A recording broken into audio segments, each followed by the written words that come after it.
This is Positive Solace with Attika Choudhary.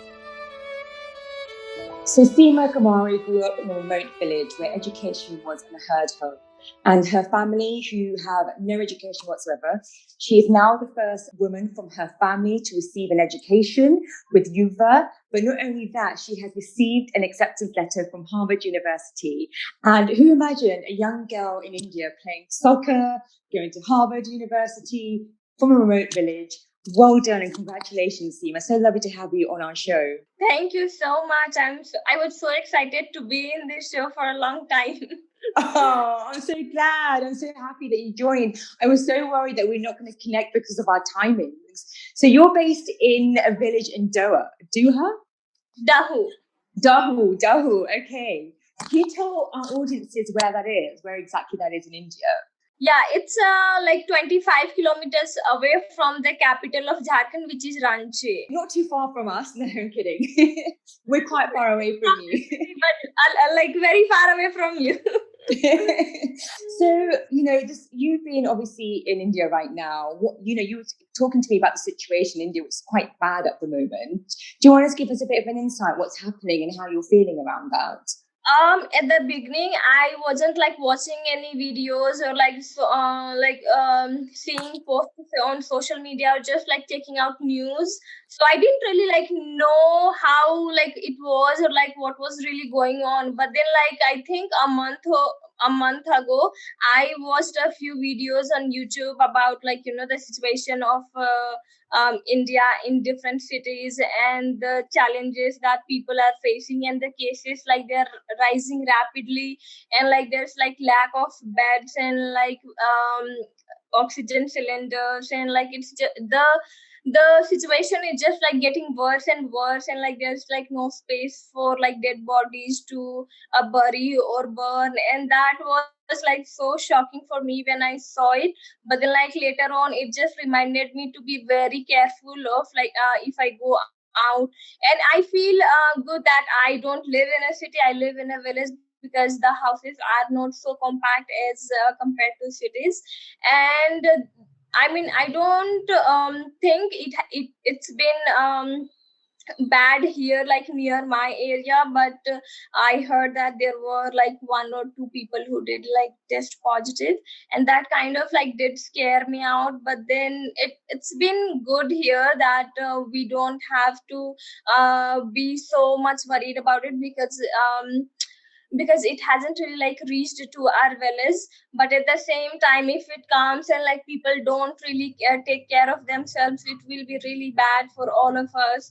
And still like people here, like they don't really like follow the guidelines, and they don't wear like masks. So when they go out, there are like a lot of people, and like they just like go out for like when it is not necessary to go out, and they just don't think that like it will really kill them, or like they are not aware of how India is passing right now the time. Yeah. And it's been really stressful since the time I got to know like the challenges that India is facing. But at the same time, I'm happy I am at my house in my village, and I'm safe with my family. I hope you're not stressing too much, because I know No. a young girl like you is so passionate about so many different things, and we'll touch on that in a moment. But how does a girl like you from a remote village in India find herself being offered a place, a scholarship with one of the best universities in the world, which I think is incredible. Yeah, I have been like very excited about it since the time I saw the news. Like it was actually 4:30 a.m. like my time, and then I didn't sleep like properly the previous night, and I was just like waiting for that time, like when is that going to come. And then like one of my friends, she lives pretty close to me, so she came in the morning, and then like we both checked together, and like when we saw it, we were like shouting, and we were so happy. I started calling my teachers and UA staff who were in the US awake at that time, and just like texting people. And it was like a morning that I could like never forget. It was just so memorable. And do you know what? I'm not even there, and it's giving me the sort of the shivers. I just think it's such an achievement. And when I came across your story, you're an inspiration to so many young women, not just in India, but across the world, because someone like you, where education is very difficult to have and provided for, I mean, it's wonderful to see you, face those obstacles. As a young girl, I just would love to go through your mind. What was going through your mind as a kid growing up? Did you ever, what did you want to do? What was it that you felt that you didn't have as a, you know what I mean? Like when you're a young girl, you have so many ambitions. You want to do this, you want to do that, and your parents don't have sort of no education at all. So what was it like for you? While growing up, I didn't know if I would be even able to complete my high school, because most of the girls, they don't even complete their high school and they are married when they are in 10th grade or when they are in 9th or 8th. It's just like so stressful when I got to know, like so many girls get married, and like when I learned about it. So like I grew up here, I have grown up here, and there are like a lot of villages near my village, and in all the villages, girls, they just like get married so young, and I thought that I would be one of them as well. But then like in 2012, I joined the non-profit YUWA, and that's where I started playing soccer. So YUWA came like to another village which is near my village like in 2009, and it came near my village in like 2010. And one of my cousins, she was going to the football practices since 2010, but I didn't really like know where she was going and what she was doing. But then one day I was going to cut grasses to another village called Gagari with my uncle, and then I saw these girls playing football, which was like super new, and they were all girls, and I was like, and they were laughing and having so much fun, and I was like, I also want to be part of that group. And then like the next day I asked my cousin, and then she said that yeah, they want more players, so you can join. And then I started going to the football practices, and I just like enjoyed so much talking to the coach, or like just interacting with more girls from different villages. It gave me a new experience, and I was like, I want to continue doing that. And then from 2013, Nehadi, we call her Nehadi. She is the child development officer at YUWA, and she started leading workshops, and that's where we learned about a lot of issues, or like the society that we live in. Like some of the common topics that we have covered are like child marriage, poverty, lack of education, domestic violence. And then like the first time girls went to Spain in 2013, and that was when I was like, I also want to go to another country, I also want to see the world.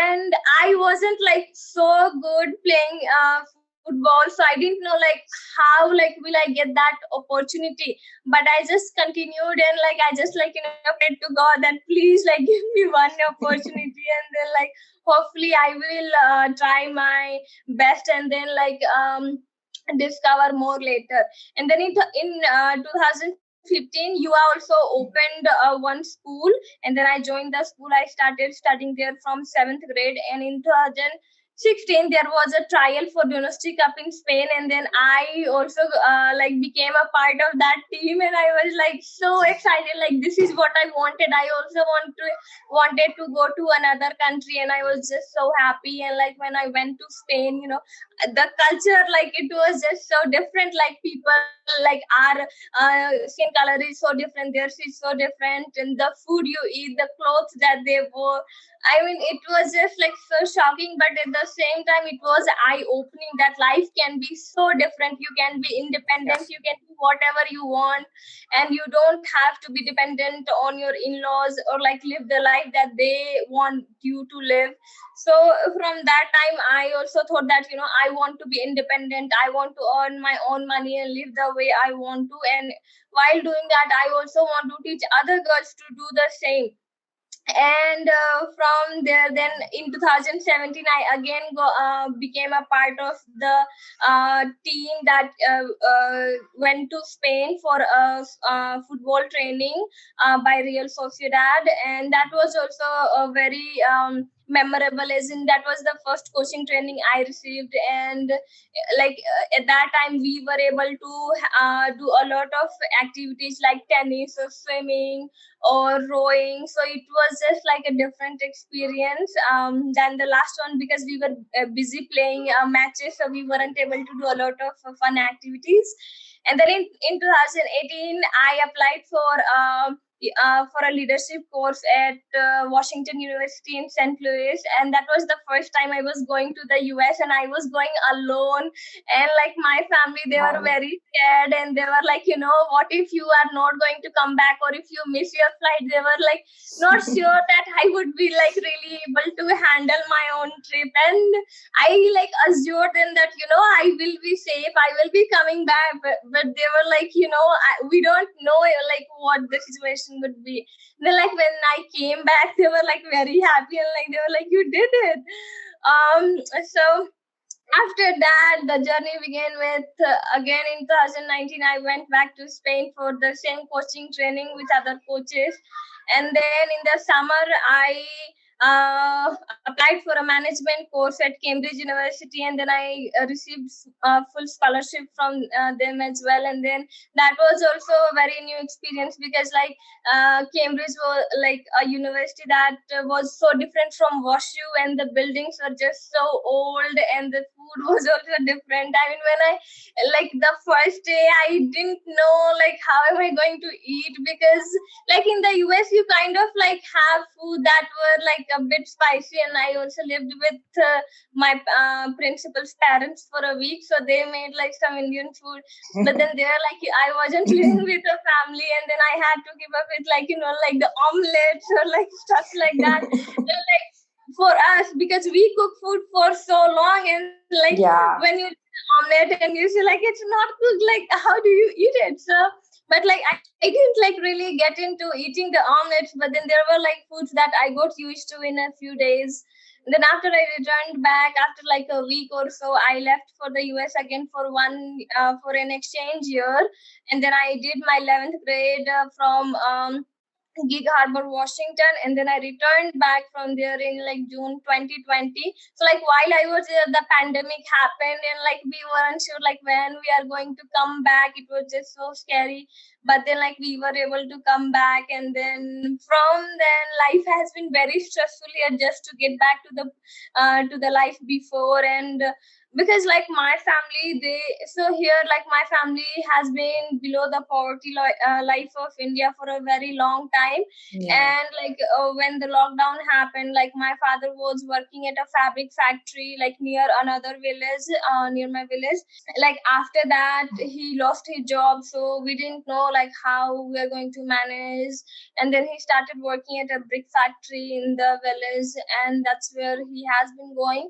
And but he also like cooks food, he's a cook. So like right now also weddings are happening in the Right. lockdown as well. So it's Right. it's That's scary, but crazy.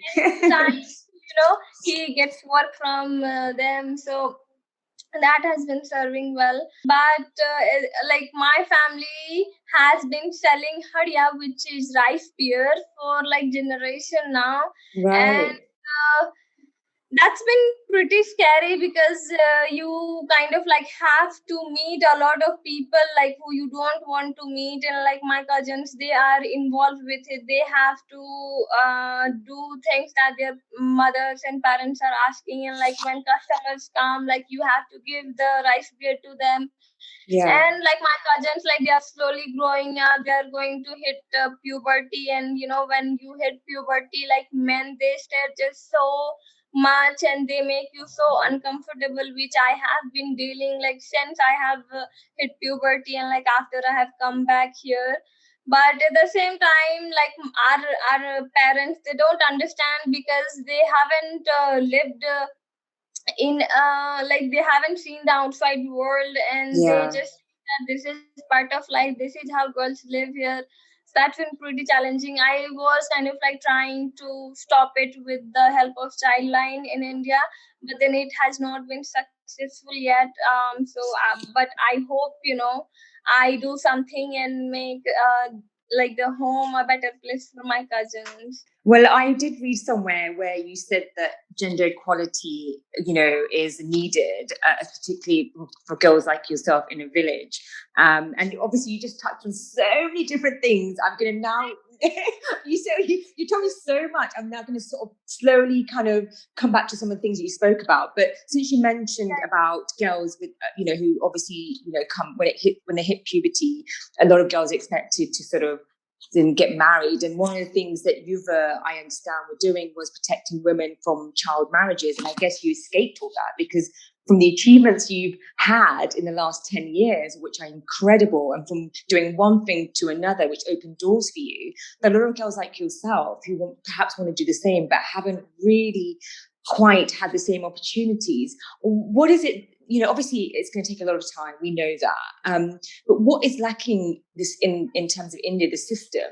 Do you feel, because you said that obviously you've spoken to someone like Childline and they haven't been able to help you. What more can be done? Because obviously there is something within the system that needs to be done, right? Yeah, I think with the Childline, it was like they were saying that, like if we are going to act with the help of police, it would be real. So like my parents, they would have to go to jail. And I don't think, like I would ever want to do that because they have been so supportive of me, like since I have been born, like they have raised me like a child they wanted.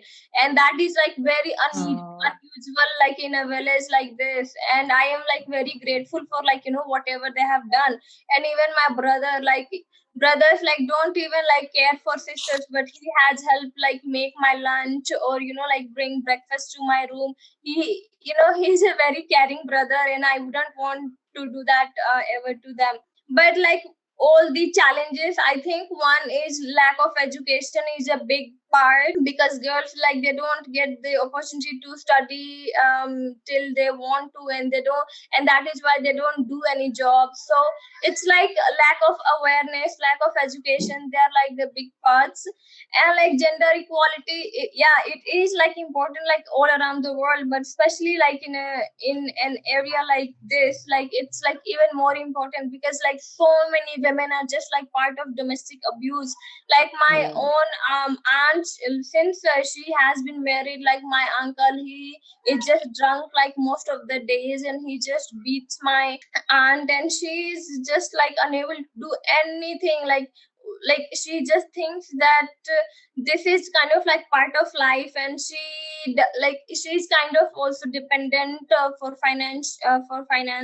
So that is one of the reasons. But like if they are educated, and if they have a job, I think things like so many challenges would just be solved, like if one or two things happen.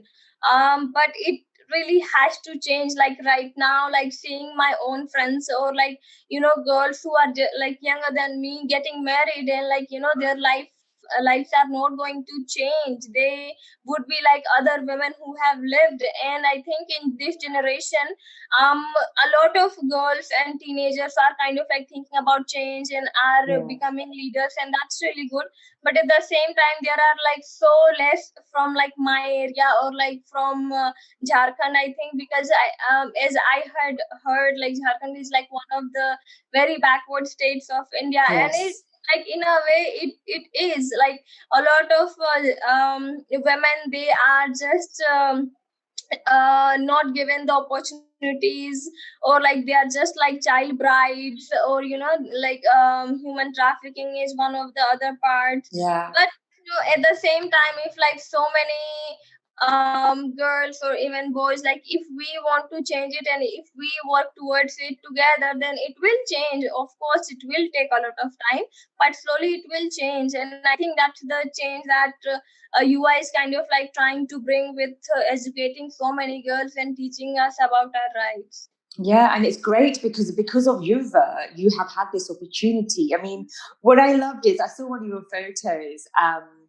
and you were like in your shorts, and you were talking about the fact that girls in shorts are so unheard of where you are. I mean, obviously we live in a Western society. For us, it's quite a norm to have girls in shorts and playing football. I mean, even though there might be some women who don't have the same opportunities, but in India, even having a girl in a pair of shorts and playing football is so unusual. I mean, is like when girls like started wearing shorts, like I joined in 2012. So at that time, like so many like women and men, they were just so against it. They were like, this is not part of our culture, and they were just like kind of going against all the girls who were going to play. And like if their daughters were part of it, they were like stopping them from going to the football practices. And but I think as slowly as time passed, the way they have accepted it, the same way they would accept other things as well. Like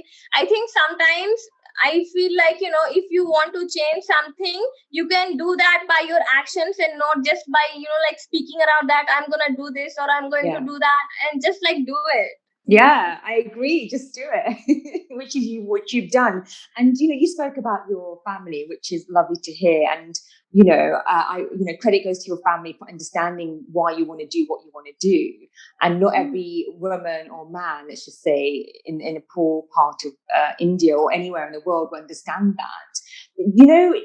Obviously, whilst you're facing these challenges, it's always very difficult. How did you stand up? Sometimes when it's largely a man's world, and you have to think about your mental health. I mean, one of the things that we talk about on this podcast is your mental health and your well-being. Were there times that you just thought, oh God, just want to, that's enough? And like here, I am like very happy that, things that I do want to change, like gender equality is a very big thing. And I'm like so happy, I don't have to fight for it. Like my parents, they understand it, and even they are like not educated, they are like good human beings. They listen to me, they let me do what I want to, they have let me study, and they don't like force me to do house chores. And instead, like when my mother needs some help, like she asks my brother, because he's always around, and my brother also helps. He's not like I am a boy, so I should not be doing any house chores. So it kind of like becomes easier for me to fight, because at the house I don't have to fight. So now I have to go to a different level. But at the same time, when I see it, like I live in a joint family, so like my aunts, they live near, and we are like 19-20 people. And when I just like see gender discrimination in the other house, or like when I just like step out of my room, like my cousins being beaten, or like they have to bring water like throughout the whole day from the hand pump, or from the well, or like just them having to clean all the utensils and not the boys.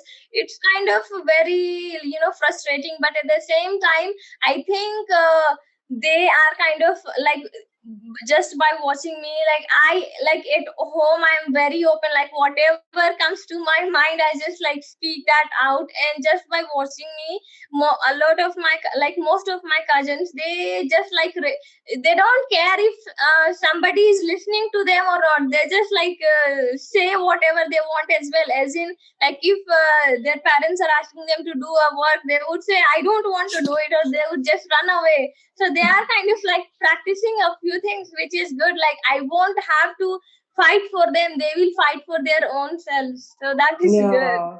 That's really good to hear, because obviously it's never easy. And I think people won't understand unless you're in the situation yourself. You can tell me all these things, but if you don't live in a joint family, if you don't live in an area where there is this a discrimination and gender inequality and so many other obstacles that you face every single day, it's very hard for someone like in the West to understand those issues. And that's why I want to really delve in deep with you about this discussion, because I think sometimes we get on and we live our own life, but a lot of things have changed, not just because of the pandemic, but it's made us think about things very differently and sort of really appreciate what you have around you. So, I mean, it's nice to hear that your family are so, so supportive. And I think that's really key to anything in life. I think without the support and their blessings, I guess you wouldn't be where you are. And it's nice to hear that your brother is really supportive. And it's good to hear that places like YUWA are supporting young women like yourself. But yes, there is more that we can always do. And I do wonder, with the conversations you've had, when you have traveled outside the country and you've gone back to India, what have you sort of thought about in terms of what India could do in terms of making things better for people like yourself, And there's so many women in the village. There's so many people who live in a village that get forgotten about. People really concentrate in the big cities, who aren't just living in the cities, but you're also living in a village as well. So there's loads of people around in different areas. What more do you think that can be done? I think like till 2019, like when I was in the exchange year, I was like, this would be just too much to work in India, or like just try to change something. When I was in the exchange year, like later in the year, like November 2019 or December, I read like a lot of news of like, girls being raped or human trafficking.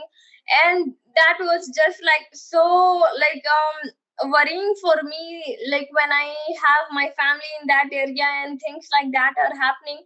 And that's like when my mind also changed, like I won't be able to change like everything, but at the same time I can do my part, and there would be so many others coming in later on and they would be taking part, and that is how the change will happen. So that is how I thought. I don't know, I forgot your question.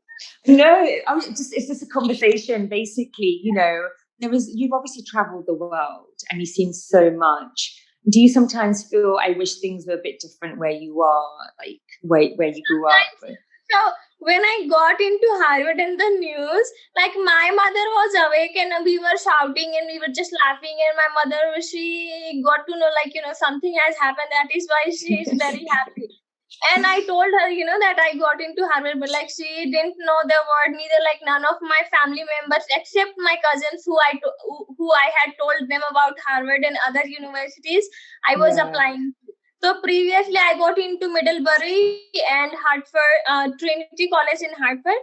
So I had told her that I will be going to the US, and now she was now she'll go to a different college in the US. She doesn't know like where that is or what that is. And like so many people are like praising me and just like are so proud of me. And at the same time, my like parents and brother, they are like, this is something very easy for her. And they were just not so proud of me as other people. And I also wanted, like everybody, I think, wants their parents to be proud of their children. And I was, why aren't they? But they didn't know much about it. So I was like, if I was in a rich family, they would have bought 10 cars for me, just like a little bit back. At the same time, I wanted like just like think that this is like something really good, and like just be proud of me.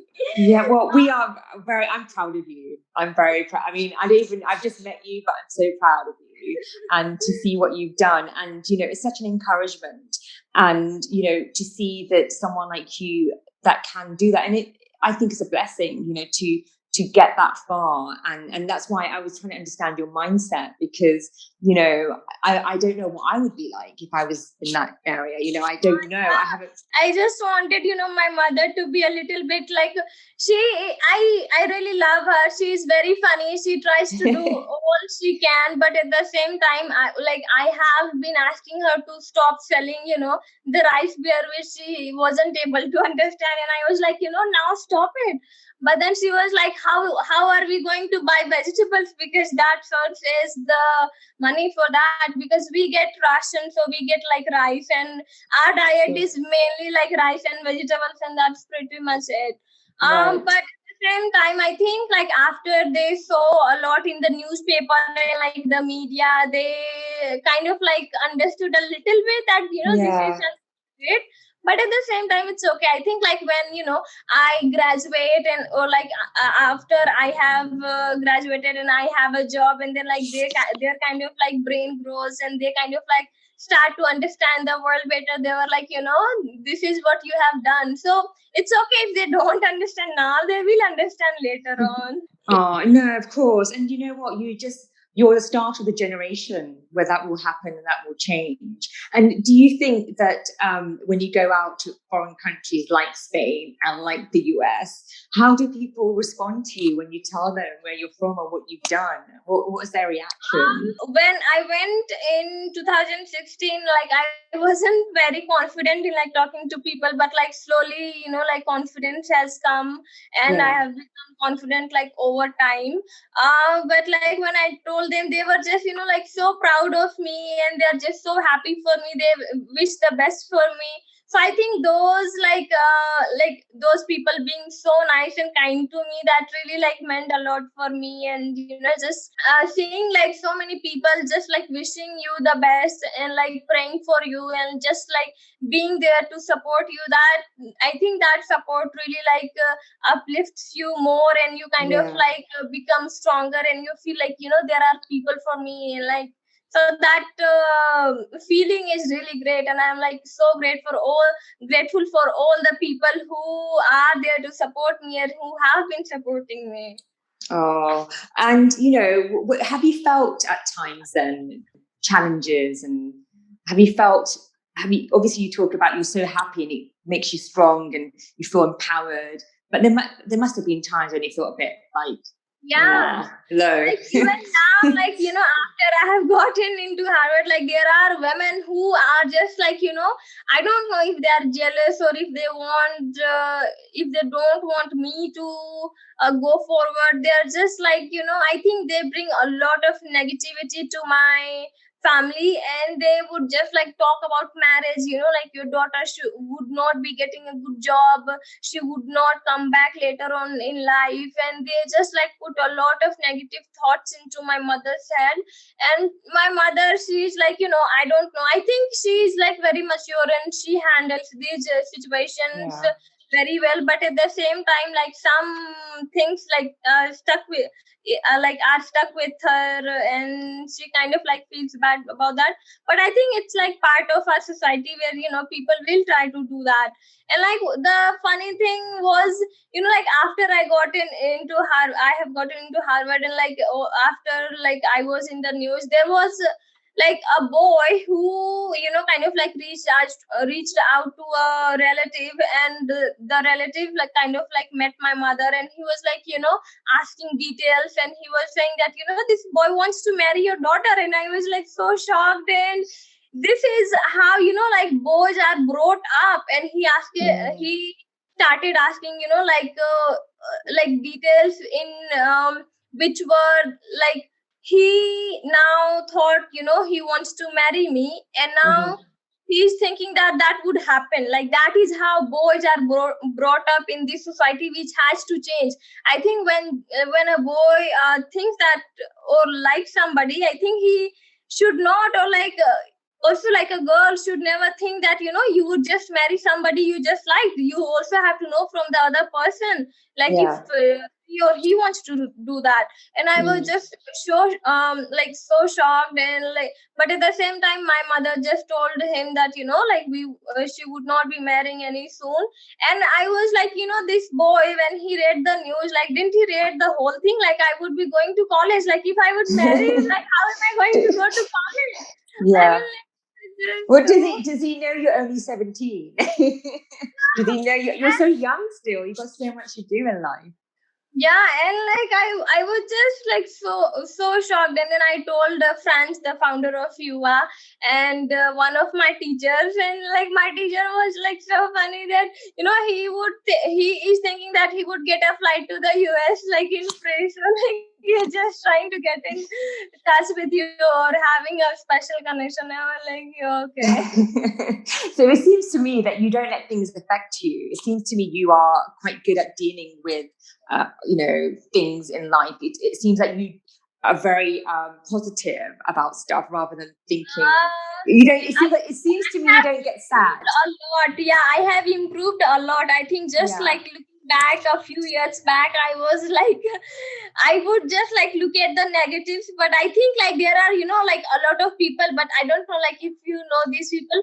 Jay Shetty, I have like started watching his videos.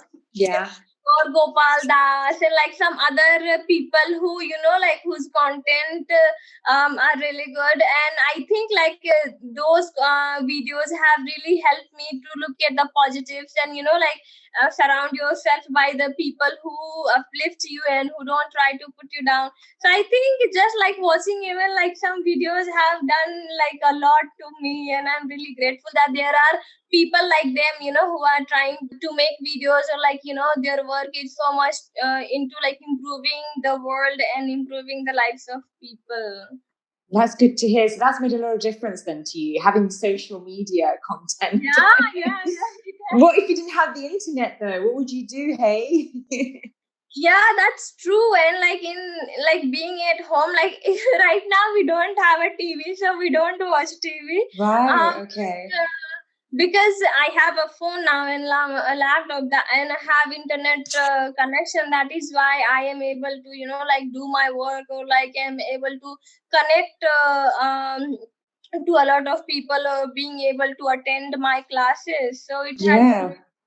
And talk to me, obviously. Obviously, if we didn't have the internet, we wouldn't be speaking to each other, which is one of the things we were talking about while setting up this interview, making sure you had good internet connection, because I don't know what the internet services are like in your village. Sometimes it works very good, but sometimes it would just be like so bad, like so terrible. Really? Like 2 days ago, I was trying to speak with someone, and it was just so bad. It would like disconnect, like so. Really? And I'm so glad that it has not happened while we have been talking. Yeah, no, we're so lucky, because I was really worried that we would have internet connections. This has been really amazing to have that conversation without any interruptions. But you've covered so much, Seema. I mean, I don't even know what else I could ask you, because it's so much of a insightful discussion, and I think you basically answered my questions that we even asked those questions. And I just was, like trying to not miss the major parts, or like major events that have happened in my life. And I would like kind of like to add like one thing. Like one of the journalists asked me, like, what is the question that you enjoy most like answering?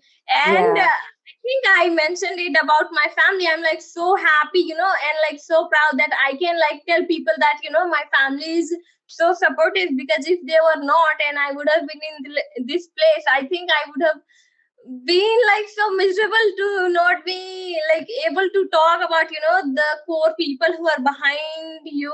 So I'm like really happy about that question which you have asked and so many people have asked. Well, I think because I come from a family where my parents have also supported me, and without my parents, I wouldn't be where I am today. And I think it doesn't matter where you grow up. I think having your family support, that understanding, is very key to life. So it's nice to see that, because obviously I really wanted to understand, because obviously, I have been to India once many years ago, and I could see the sort of disparity and the inequalities, and sometimes the lack of education, because when a child wants something in life and wants to do something in life, it's always very difficult for the parents to, comprehend what you're trying to say. And I was really trying to understand that kind of mindset, because obviously you are sort of not facing challenges around your family members, because they're trying to understand what you're trying to do, but you're also facing challenges across society, to having a basic right. I mean, education is a fundamental human right for me. I think education, every woman, every boy, every girl or boy should have education. It doesn't matter where you are, where you're from. But the education, like you said, it sort of, you have the economic growth of having that education. You cannot have economic growth if you don't have education. And then it has a sort of spiral situation. If you have education, you can go and get a job. If you get a job, you can pay for things. If you pay for things, you can buy things. You know what I mean? So it's one thing that leads to another. And I don't think a society would think about that. We just think of, oh yes, this is how it should be, and this is how it should be. And it's nice that you're not married. You are only 17 years old. I can't imagine if I was 17 years old getting married at that age. I was still developing. Right now, after having the exposure to my travels and everything, like just seeing my mother, being married so young and like having 2 kids, so like one of my aunt, she has been like so supportive of me, and she's just like behind me. Like whenever I have to talk about anything, she's just like there for me, and like. So I kind of like know more about her than my own mother, but at the time, she now thinks as well that, if she would have been doing something or had just a job, her life would have been so different for her, because like my uncle, like he passed away in 2009, so she has been like raising 2 kids by herself. Sorry to hear that. Yeah. and she just feels like, she had the opportunity to have or complete her education. And I'm so happy, just like watching me or talking to me, people are changing. And I think people who are kind of like open to new ideas, like they will change faster, at a faster rate than the rest. But I'm so happy that, like she is kind of changing, and like the women she would talk to, or people who kind of like support her, like that is how things could change. And she is also raising her kids in a way that they would be independent, and they wouldn't have to marry someone as like girls are forced here to marry, or like at a young age. And she wants them to be independent and doing like whatever they want to be doing. Yeah, you're this Wonder Woman in India, encouraging other people to do things as well. I mean, it's been so fascinating talking to you, and it's really been interesting to find out what you really want to do. Do you feel that with all these things that you have done in life, did you ever imagine that you would have done all this? Do you ever imagine? No, I mean, like, I never imagined. Like, I was thinking, so they, like, when I was younger, there was a new college like built in Block Shop, which is like an area where, like most shops are, and there are two colleges near and two high schools, and it was called +2. And that was where I was thinking, like, I want to go there, because it was newly built, and like everything just looked so nice. Like by the time, like now, it's just like everything is broken, like the windows, the doors, it doesn't look good. So I think like I would have been hurt if I went to that college, because I wanted to go through the look of that. But and like along with that, I just hoped, like whoever I would have been married to, like did not hit me and like listen to me. Like even like women, like older women who are with their sons now, because like when a girl gets married, she moves to the in-laws house. So the older women, they just have to face so many challenges, like even for taking a bath, they have to get water from the well. And when you are too old, like it's hard to get water, you need a lot of strength, like not getting enough food to eat.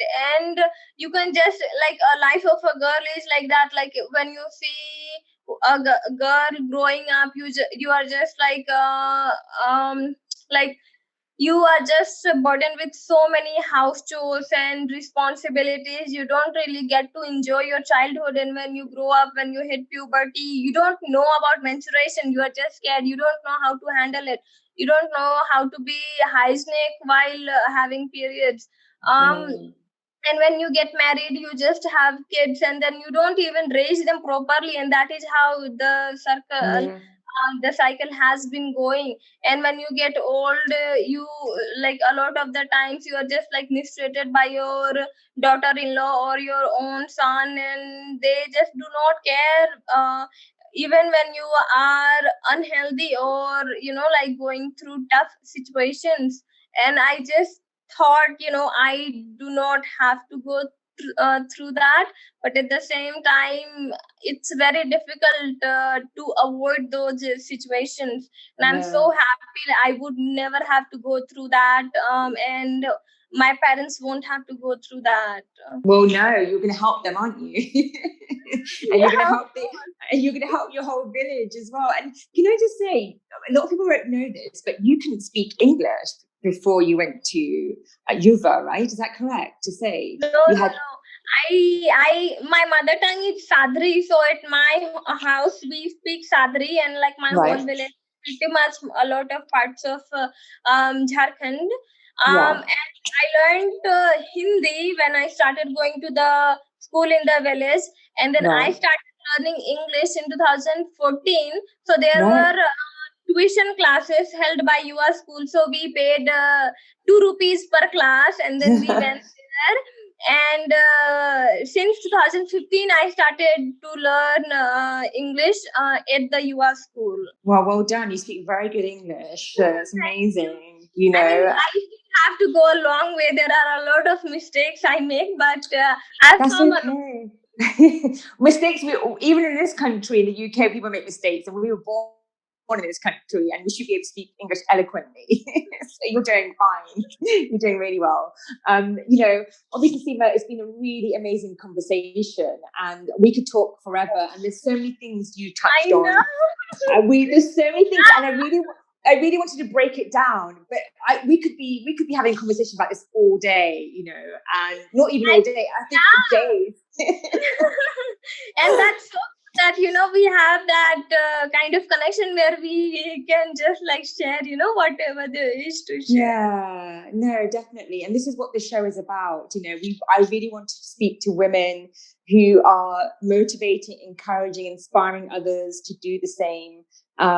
These discussions are really key, but it's also implementing these discussions and actually bringing that change. And your story is just one of them to help other women to feel that they can have these conversations, that they can do it despite the challenges, the obstacles that you're going to face every single day. If you can do it, I'm sure others can do it as well. And this is what this podcast has been about, and this conversation. And, you spoke about so many different things about puberty and women's menstrual cycle, and that's a conversation in itself. There's a lot of things that are happening in India and other parts of the world that could do a lot more, and I think these are just the opening of the conversation. But before we kind of end this conversation, it's quite sad actually, because I feel like I really just kind of touching on the surface of some of the subjects. Is there anything you feel particularly that you really want to highlight that I perhaps have missed, or because you said so much that I didn't even get the time to kind of go back to those questions? Yeah, sure. I think I would request people to kind of like read about YUWA and support YUWA, because I think YUWA is trying to build a school where like girls would study. Right now, like we don't have a proper school. We have been studying in a house which has been rented, and it's just small, and so many girls want to be at YUWA school, but because of lack of funding, so many girls just like cannot be part of it. And I think anyone who can support YUWA in all different ways, like just by being a teacher or like by donating, I think I would request them to do that, or like reach out to Rose or other YUWA teachers or like staff, and just ask them like the ways that they can help. And I think other thing I would like to say is to support women and fight for them, and like even like if women like they do not really like know about their rights, I think like all the organizations who are doing that, I'm really glad that they have thought of doing it and they are trying to help people. And with that, I think all the readers or like whoever would be watching it, thank you for that. No, thank you. And we definitely will highlight YUWA's work, because obviously without YUWA, you wouldn't be where you are today. And I think they have really supported you. And I think it's incredible what they did. And actually, that's how I found you, from their Instagram page. I was surfing through the Instagram. I was like, oh my God, this is amazing. That's where I found you. And I think it's great what YUWA are doing, and we'll definitely be sharing more information about them on our socials and stuff like that. But no, kudos to them for supporting women like you. Otherwise, I would not be speaking to a Seema Kumari right now, would I? But can I just say thank you so much for being a part of this conversation. It's been lovely speaking to you, and I'm so proud of you. And tell your mum and dad I'm really happy that they supported you on your journey, and your brother as well. Yeah, I have actually. New episodes every Tuesday. Subscribe to Positive Solace on Instagram, Facebook, Twitter and YouTube at Positive Solace, and at Attika C on all platforms. Contact us if there are any stories you'd like to share with us. Thank you for listening.